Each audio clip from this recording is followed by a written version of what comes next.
Jojo Kids Bangla. দুইটি বিড়াল ও একটি বাদর। এক শহরে দুইটি বিড়াল ছিল। তারা দুজনেই একসাথে খেলা করত এবং একসাথেই খাবার খেত। একজনের নাম ছিল লুচি আর অন্যজনের নাম ছিল পুচি। দুজনের মধ্যে খাবার নিয়ে অনেক ঝগড়া হতো। তারা দুজনেই চুরি করতে খুব পটু ছিল। যখন কারো ঘরের দরজা খোলা থাকতো তখন তারা তাড়াতাড়ি গিয়ে রান্নাঘর থেকে দুধ খেয়ে নিত। একবার তারা দুজনেই খাবারের জন্য ঘুরে বেড়াচ্ছিল। হঠাৎ তারা রাস্তায় একটি রুটি দেখতে পেল। তখন লুচি বলল, মিয়াও, আরে বাহ, কত সুস্বাদু খাবার পেয়েছি।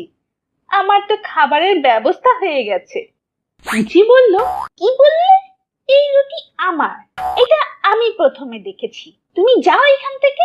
লুচি বলল, তুমি সব সময় অন্যের খাবার খাও, অন্যের খাবার ছিনিয়ে নাও। চলে যাও এখান থেকে, এটা আমার রুটি।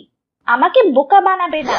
এই রুটি আমার, লোভী কোথাকার। আমার আমার আমার আমার আমার। বিড়াল দুটি রুটির জন্য জোরে জোরে ঝগড়া করতে লাগলো। তখনই সেখানে তাদের বন্ধু বাদর আসলো। বাদর বলল, এই সামান্য ব্যাপারে কেন ঝগড়া করছো? আমি এই রুটি দুই ভাগ করে দিচ্ছি, তোমরা দুজন সেটা খেয়ে নিও। ওহ বাদর, আমাদের অনেক উপকার হবে। ও তো সব সময় আমার সাথে ঝগড়া করে। নাও, রুটি দুই টুকরো হয়ে গেছে।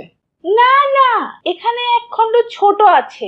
আচ্ছা, আমি এখনই সমান করে দিচ্ছি। আরে এটা এখন ছোট আছে। আচ্ছা, আমি আবার সমান করে দিচ্ছি। ঠিক এভাবে চালাক বাদর একটু একটু করে পুরো রুটি খেয়ে ফেললো।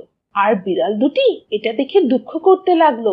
আরে আমরা এটা কি করলাম? এই চালাক বাদর তো আমাদের রুটি খেয়ে নিল। লোকে ঠিকই বলেছে, ঝগড়া করে কিছুই পাওয়া যায় না। এর থেকে তো আমরা নিজেরাই রুটি ভাগ করে খেয়ে নিলে ভালো হতো, তাই না পুচি? হ্যাঁ। দুই কাক। এক জঙ্গলে দুইটি কাক থাকতো। একজন কালু এবং অন্যজন হলুদ। দুজনে মিলেমিশে একসাথে থাকতো। কিন্তু তাদের মধ্যে কালু অনেক বুদ্ধিমান ও স্বাস্থ্যবান ছিল। কিন্তু বেচারা ভলু যেমন না তেমনই সহজ সরল। একদিন কালু আর ভলুর মধ্যে ঝগড়া হলো। আমি তোমার থেকে বেশি স্বাস্থ্যবান, তাই আমি তোমার থেকে বেশি শক্তিশালী। না না, আমি তোমার থেকে বেশি শক্তিশালী, কারণ আমি তোমার থেকে বয়সে বড় এবং আমি বেশি